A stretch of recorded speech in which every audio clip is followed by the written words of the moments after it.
नमस्कार दोस्तों, स्वागत है आप सभी का एक बार फिर से। जी हां दोस्तों, पूरे दिन की कई महत्वपूर्ण और बड़ी खबरें निकलकर सामने आ रही है। जानेंगे सभी खबरों को विस्तार से। तो दोस्तों, खबरों में आगे बढ़ने से पहले वीडियो को एक प्यार भरा लाइक जरूर कर दें और ताजा खबरों को जानने के लिए चैनल को सब्सक्राइब भी जरूर कर लें। तो देखते हैं पहली बड़ी खबर क्या निकल कर आ रही है। तो आज की पहली बड़ी खबर महाराष्ट्र से आ रही है। बता दें कि महाराष्ट्र सरकार ने एक बार फिर से महाराष्ट्र में कोरोना कर्फ्यू लगा दिया है। जी हां दोस्तों, बता दें कि महाराष्ट्र में आज से अगले 15 दिनों के लिए सख्त पाबंदियां लागू कर दी गई है। जानने की क्या रहेगा बंद और क्या रहेगा खुला। बता दें कि महाराष्ट्र में कोरोना का कहर बेकाबू हो चुका है। इसे देखते हुए महाराष्ट्र की सरकार ने मंगलवार को कोरोना की रोकथाम के लिए नए सख्त दिशा निर्देश जारी किए। मुख्यमंत्री उद्धव ठाकरे ने मंगलवार की रात 8:30 बजे राज्य को संबोधित करते हुए ऐलान किया कि आने वाले 15 दिनों तक धारा 144 रहेगा। उन्होंने कहा कि लोग बिना किसी बहुत जरूरी काम घरों से बाहर न निकले। उन्होंने बताया कि सिर्फ आवश्यक सेवाओं के लिए छूट रहेगी। ठाकरे ने कहा कि 14 अप्रैल से 15 दिन के लिए रात 8 बजे से सुबह 7 बजे तक धारा 144 लागू रहेगी। दोस्तों, जान लीजिए कि क्या खुला रहेगा और क्या बंद रहेगा। तो बता दें कि अगले 15 दिन के लिए पूरे राज्य में बेवजह घूमने पर पूरी पाबंदी। आवश्यक काम होने पर ही घरों से निकलना होगा। जरूरी सेवाओं को छोड़कर राज्य में सब कुछ बंद रहेगा। लोकल बसें समेत पब्लिक ट्रांसपोर्ट के सभी साधन खुले रहेंगे। ई कॉमर्स सर्विस खुली रहेगी। पेट्रोल पंप खुले रहेंगे। बैंकों में पहले की तरह काम होता रहेगा। होटल टेक अवे और होम डिलीवरी कर सकेंगे। कंस्ट्रक्शन से जुड़े लोग कामगारों की कंस्ट्रक्शन साइटों के पास ही रहने की व्यवस्था करनी पड़ेगी। तो अगली बड़ी खबर उत्तर प्रदेश से आ रही है, जहां बता दें कि इलाहाबाद हाईकोर्ट का योगी सरकार को निर्देश। नाइट कर्फ्यू छोटा कदम, पूर्ण लॉकडाउन पर करें विचार। बता दें कि यूपी के सभी बड़े शहरों में कोरोना का कहर बढ़ता जा रहा है। इसे देखते हुए इलाहाबाद हाईकोर्ट ने यूपी सरकार को कड़े फैसले लेने को कहा है। हाईकोर्ट ने यूपी सरकार को कोरोना संक्रमण के अधिक प्रभावित शहरों में 2 या 3 सप्ताह के लिए पूर्ण लॉकडाउन लगाने पर विचार करने का निर्देश दिया है। साथ में कोर्ट ने यह भी कहा है कि अगर कोई व्यक्ति बिना मास्क के सड़क पर दिखाई दे तो उस पर अवमानना के तहत कार्रवाई की जाए। इसके अलावा सड़क ट्रैकिंग, टेस्टिंग और ट्रीटमेंट योजना में तेजी लाए जाए। शहरों में खुले मैदानों को अस्थायी अस्पताल के तौर पर प्रयोग में लाया जाए। अगर बहुत जरूरी हो तो संविदा पर स्टाफ तैनात किए जाएं। तो आप लोगों को क्या लगता है कि महाराष्ट्र की तरह उत्तर प्रदेश में भी लॉकडाउन लगा दी जानी चाहिए? आपके क्या सुझाव हमें कमेंट करके जरूर बताएं। तो बढ़ते हैं अगली बड़ी खबर की ओर। तो अगली बड़ी खबर में बता दें कि चांद के दीदार के साथ रमजान का मुकद्दस महीना शुरू। आज से पहला रोजा। बता दें कि पूरे देश में रमजान का मुकद्दस महीना आज से शुरू हो रहा है। रमजान का चांद मंगलवार को दिखा, जिसके बाद मुस्लिम समाज ने अल्लाह की इबादत के लिए पूरी तैयारी कर ली है। बुधवार को पहला रोजा होगा और 12 मई को यह समाप्त होगा। रमजान के महीने का पहला 10 दिन रहमत का होता है। इस दिन बंदों पर खास रहमो करम फरमाते हैं। आपको बता दें कि रमजान इस्लामी कैलेंडर का 9वां महीना होता है। दुनिया भर में मुस्लिम समुदाय के लोग इस मौके पर पूरे महीने लोग सुबह से शाम तक उपवास करते हैं। फिर इफ्तार के बाद खास तरह की नमाज अदा की जाती है। गौरतलब है कि इस बार कोरोना संकट के कारण पूरी दुनिया में रोजेदारों को घरों में ही इबादत करने की सलाह दी जा रही है। भारत में भी मुस्लिम धर्म गुरुओं ने भी ऐसी ही अपील की है। इतना ही नहीं, केंद्र सरकार की तरफ से भी मुसलमानों को रमजान के वक्त भी कोरोना गाइडलाइन का कड़ाई से पालन करने की अपील की गई है। तो हमारे चैनल की ओर से सभी मुस्लिम भाइयों को रमजान की बहुत बहुत मुबारकबाद। तो चलिए दोस्तों, बढ़ते हैं अगली बड़ी खबर की ओर। दोस्तों, अगली बड़ी खबर निकल के आ रही है। सोना खरीदने को लेकर सरकार का नया नियम 1 जून से होगा लागू। बता दें कि सोना खरीदने वालों के लिए खास खबर है। सोना खरीदने के नियमों में बड़ा बदलाव होने जा रहा है। केंद्र सरकार ने सोना खरीदने के नियमों में बदलाव करने की तैयारी कर ली है। सरकार ने 1 जून से गोल्ड खरीदने के लिए हॉलमार्क को अनिवार्य कर दिया है। बिना हॉलमार्क वाले सोने को 1 जून से खरीदा नहीं जा सकेगा। न तो आप बिना हॉलमार्क वाले सोने के गहने खरीद सकेंगे और न ही ज्वेलर्स बिना हॉलमार्किंग वाले गहने बेच सकेंगे। बता दें कि 1 जून के बाद से ज्वेलर्स सिर्फ 3 ग्रेड यानी 22 कैरेट, दूसरा 18 कैरेट और 14 कैरेट के सोने ही बेच सकेंगे। वहीं गहनों पर हॉलमार्क अनिवार्य होगा। सरकार के इस आदेश को 1 जून से देश के सभी ज्वेलर्स को मानना होगा। आपको बता दें कि हॉलमार्क सोने के गहनों की शुद्धता की गारंटी है। इसके बाद से आपको सोने की क्वालिटी को लेकर कोई संशय नहीं रहेगा। सरकार के इस फैसले के बारे में आपकी क्या राय है? आप हमें कमेंट करके जरूर बताएं। बढ़ते हैं अगली बड़ी खबर की ओर। दोस्तों अगली बड़ी खबर निकल के आ रही है कि रेलवे ने यूपी बिहार के लिए शुरू की 14 समर स्पेशल ट्रेनें। जान लीजिए पूरी जानकारी। बता दें कि गुजरात और महाराष्ट्र राज्यों में कोरोना मामलों में वृद्धि के कारण नाइट कर्फ्यू और पूर्ण लॉकडाउन जैसे सख्त नियम लागू कर दिए गए हैं, जिसके परिणाम स्वरूप प्रवासी श्रमिक अपने राज्यों में वापस लौटने शुरू कर दिए हैं। प्रवासी श्रमिकों की वापसी को देखते हुए पश्चिम रेलवे ने उत्तर प्रदेश, बिहार और असम के लिए 14 समर स्पेशल ट्रेनों की घोषणा की है। इससे यूपी और असम के यात्रियों को काफी राहत मिलेगी। इन ट्रेनों को 12 अप्रैल से चलाया जाएगा। दोस्तों ट्रेनों की पूरी लिस्ट आप स्क्रीन पे देख सकते हैं। तो बढ़ते हैं अगली बड़ी खबर की ओर। तो सरकार द्वारा चलाई जा रही इस स्पेशल ट्रेन की लिस्ट में क्या आपके शहर की ट्रेन शामिल है या नहीं, आप हमें कमेंट करके जरूर बताएं और आप अपने शहर का नाम भी जरूर लिखें। तो बढ़ते हैं अगली बड़ी खबर की ओर। अगली बड़ी खबर पश्चिम बंगाल से आ रही है। बता दें कि प्रतिबंध खत्म होते ही बीजेपी पर गरजी सीएम ममता बनर्जी, बोली मैं फाइटर हूं, बंगाल को नहीं बनने दूंगी गुजरात। बता दें कि भारत निर्वाचन आयोग द्वारा 24 घंटे के प्रतिबंध के बाद एक बार फिर मुख्यमंत्री और टीएमसी प्रमुख ममता बनर्जी चुनाव प्रचार में कूद पड़ी हैं। सीएम ममता बनर्जी ने 12/7 में एक रैली के दौरान एक फिर से भारतीय जनता पार्टी को आड़े हाथ लिया। उन्होंने कहा कि हम बंगाल को गुजरात नहीं बनने देंगे, बंगाल कभी गुजरात नहीं बन सकता, मुझे रोकने का कोई फायदा नहीं है। अपने भाषण में ममता बनर्जी ने खुद को स्ट्रीट फाइटर भी बताया। गौरतलब है कि देश के 5 बड़े प्रदेशों में विधानसभा चुनाव को लेकर सियासत गर्म है। पश्चिम बंगाल में 8 चरणों में मतदान होना है, जिसमें से 4 फेज की वोटिंग पूरी हो गई है। भारत निर्वाचन आयोग द्वारा सभी राज्यों में 2 मई को परिणाम घोषित किए जाएंगे। इस बार के चुनाव में पश्चिम बंगाल को लेकर बीजेपी और टीएमसी में बड़ी जंग देखने को मिल रही है। सीएम ममता बनर्जी बीजेपी नेताओं पर हमला बोलने का कोई मौका नहीं छोड़ रही, वो चुनाव आयोग को भी आड़े हाथ ले चुकी हैं। मंगलवार को 12/7 चुनावी रैली के दौरान सीएम ममता बनर्जी ने जमकर हमला बोला। अपने भाषण में उन्होंने बीजेपी के गुजरात मॉडल की भी धज्जियां उड़ाई। पश्चिम बंगाल के सीएम ने खुद को स्ट्रीट फाइटर बताते हुए कहा कि बंगाल को कभी भी गुजरात नहीं बनने देंगे, मैं युद्ध के मैदान में लड़ूंगी, मुझे रोकने का कोई फायदा नहीं। बीजेपी को बता देना चाहती हूँ कि तुम्हारे पास पैसा, होटल, सभी जांच एजेंसियां, लेकिन इसके बाद भी बीजेपी ये लड़ाई हार चुकी है क्योंकि मैं फाइटर हूं। बता दें कि चुनाव आयोग ने ममता बनर्जी के चुनाव प्रचार पर 24 घंटे का प्रतिबंध लगा दिया था, जो मंगलवार शाम 8 बजे खत्म हुआ। इसके विरोध में ममता बनर्जी कोलकाता के गांधी पार्क से धरने पर भी बैठ गई थी। दोस्तों बंगाल की सीएम ममता बनर्जी के दावों में कितनी सच्चाई है, आप क्या सोचते हैं इस बारे में हमें कमेंट करके जरूर बताएं। तो बढ़ते हैं अगली बड़ी खबर की ओर। बड़ी खबर पश्चिम बंगाल से आ रही है, जिसमें बता दें कि शुवेंदु अधिकारी को मिनी पाकिस्तान कहने पर चुनाव आयोग ने चेतावनी देकर छोड़ा। बता दें कि पश्चिम बंगाल विधानसभा चुनाव में नंदीग्राम से मुख्यमंत्री ममता बनर्जी के कट्टर प्रतिद्वंदी और बीजेपी नेता शुवेंदु अधिकारी को चुनाव आयोग ने आपत्तिजनक टिप्पणी को लेकर हल्की चेतावनी देकर छोड़ दिया है। चुनाव आयोग का यह फैसला ऐसे समय में आया जब आयोग ने मुख्यमंत्री ममता बनर्जी के प्रचार पर 24 घंटे के लिए रोक लगा दी थी, जिसके विरोध में ममता बनर्जी ने कोलकाता की गांधी प्रतिमा के पास बैठकर धरना दिया था।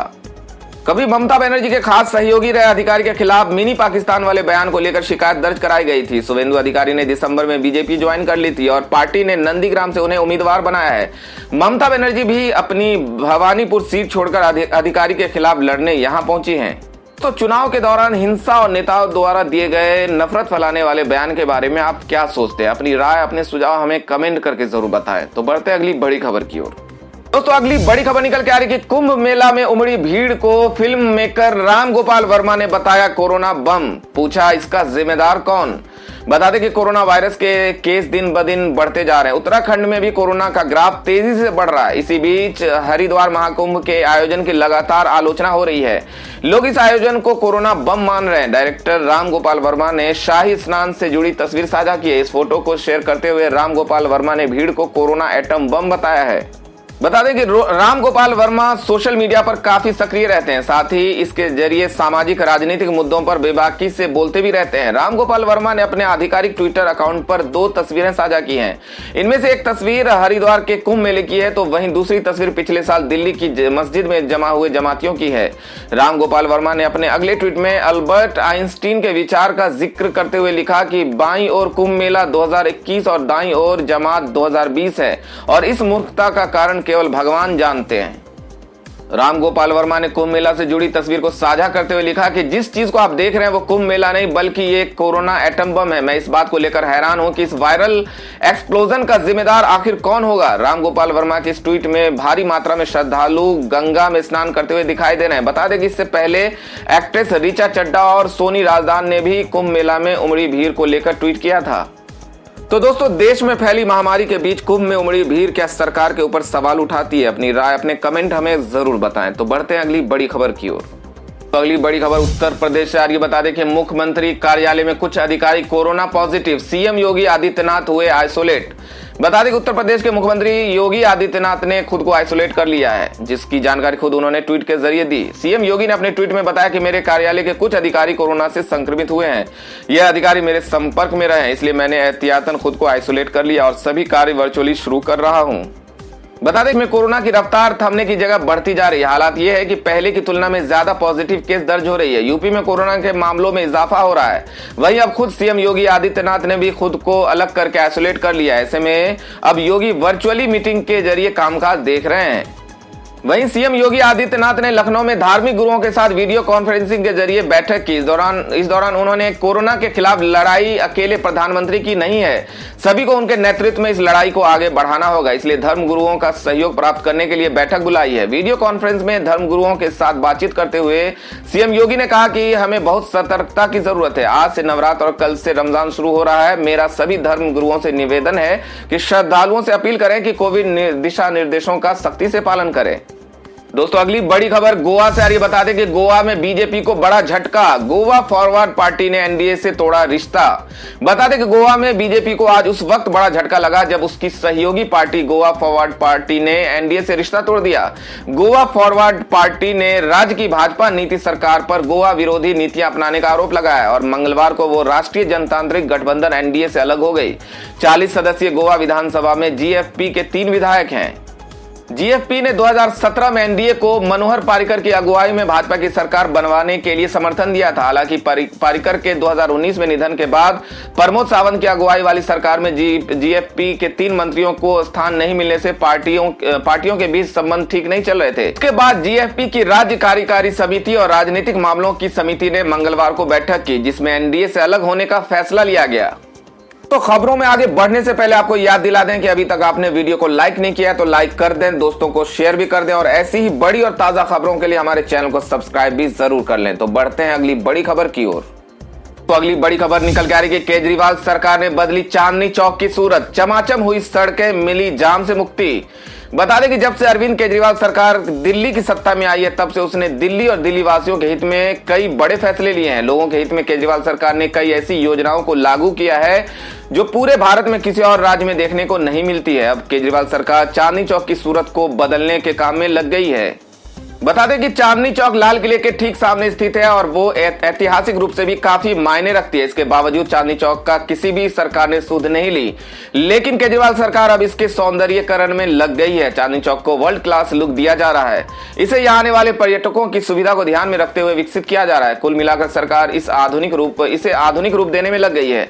यहाँ आने जाने वाले लोगों को जाम जैसी समस्याओं का सामना न करना पड़े, इसके लिए वहां सुबह 9 बजे से रात 9 बजे तक मोटरसाइकिल की आवाजाही पर प्रतिबंध लगा दिया गया है।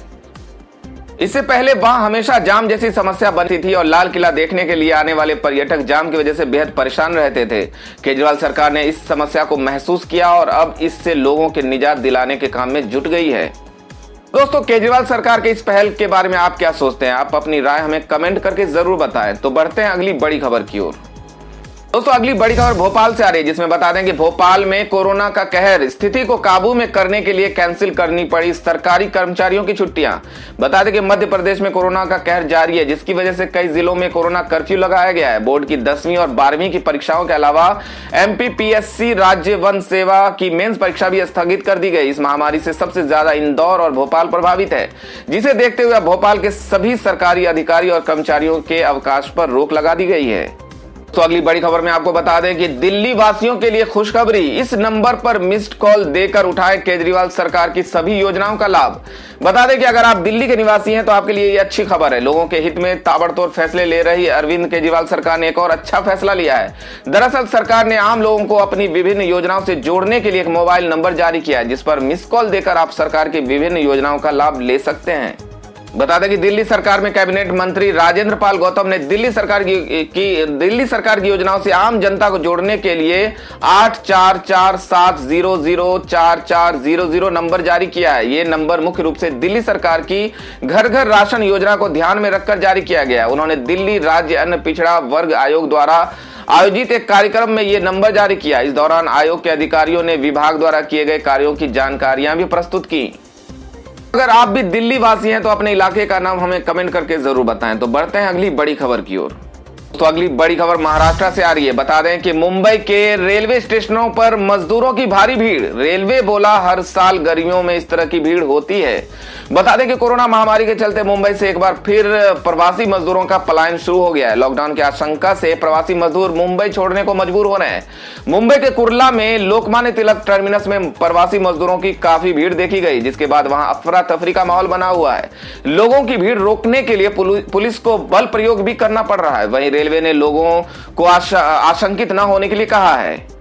बता दें कि महाराष्ट्र में बढ़ते कोरोना मामले और लॉकडाउन की आशंका के चलते एक बार फिर से घर वापस जा रहे हैं लोगों को एक बार फिर पिछली बार की तरह कमाने खाने की चिंता हो रही है। यही कारण है कि अपने गांव जाने के लिए लोग रेलवे स्टेशनों के बाहर डेरा डालने लगे हैं। वहीं कई मजदूर बसों के जरिए भी अपने राज्यों के लिए निकल पड़े हैं। स्टेशनों पर हो रही भारी भीड़ को लेकर मध्य रेलवे के CPRO ने बयान जारी किया है। दोस्तों अगली खबर में जान लेते हैं आज के मौसम समाचार को। बता दें कि देश के इन हिस्सों में गरज के साथ होगी तेज बारिश। बता दें कि IMD का क्या है ताजा अपडेट।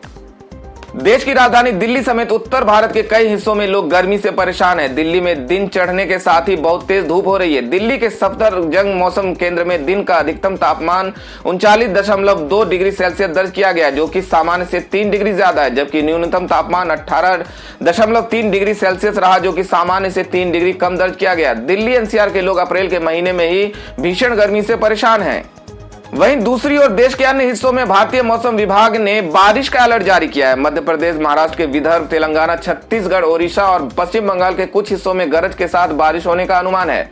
भारतीय मौसम विभाग के अनुसार 14 से 16 अप्रैल के दौरान तमिलनाडु, केरल, माहे और कर्नाटक के दक्षिण और तटीय क्षेत्रों में भी भारी बारिश की संभावना बनी हुई है।